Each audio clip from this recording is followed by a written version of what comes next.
Welcome back to Primetime News. Special welcome to folks on OneSpotMedia.com. Up first this evening, the full court has again rejected an application by the attorneys for former Education Minister Reid and his co-accused for leave to challenge a ruling by the judge at his fraud trial. The defense had applied to the Supreme Court for judicial review of a ruling by trial judge Sanchia Burrell, who refused their application to throw out the case.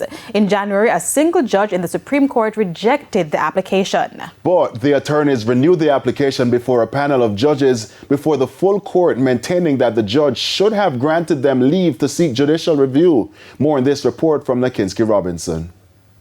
During the trial in October last year, the attorneys, led by Hugh Waldman, had contended that the indictment order, the legal document forming the basis of the trial, had only the names Mr. Reid and co-accused Professor Fritz Pinnock, and made no direct mention of the other three accused, Mr. Reid's wife, Sharon, daughter Sharella, and Counsellor Kim Brown Lawrence. Mr. Waldman told the court that this cannot be cured and said the trial is proceeding on an order that is non-existent.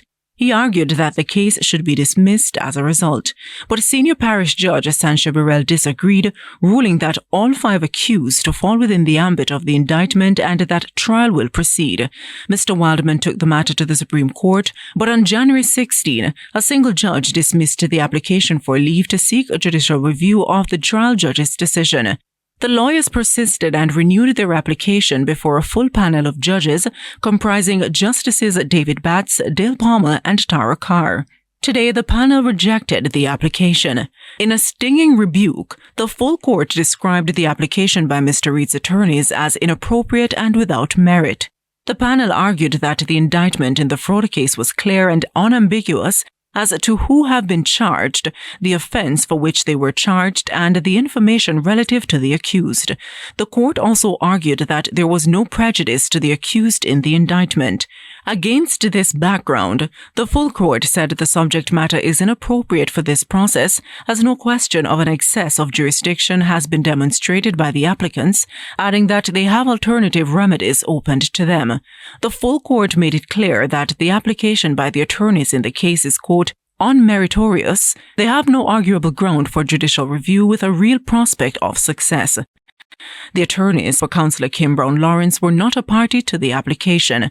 Mr. Waldman told Radio Jamaica News this afternoon that the ruling will be appealed. The fraud trial is scheduled to resume on Monday. At the trial, prosecutors told the court that between March 2016 and October 2019, the five accused, Reid, his wife Sharon Reid, who was employed to the Caribbean Maritime University CMU as manager of legal affairs, their daughter Sharella Reid, Counsellor Kim Brown Lawrence, and a former president of CMU Fritz Pinnock, participated in a scheme with others unknown, which siphoned off more than $25 million from both the Ministry of Education and the CMU. All five accused are facing charges of conspiracy to defraud. Mr. Reid and Mr. Pinnock are also charged with acts of corruption.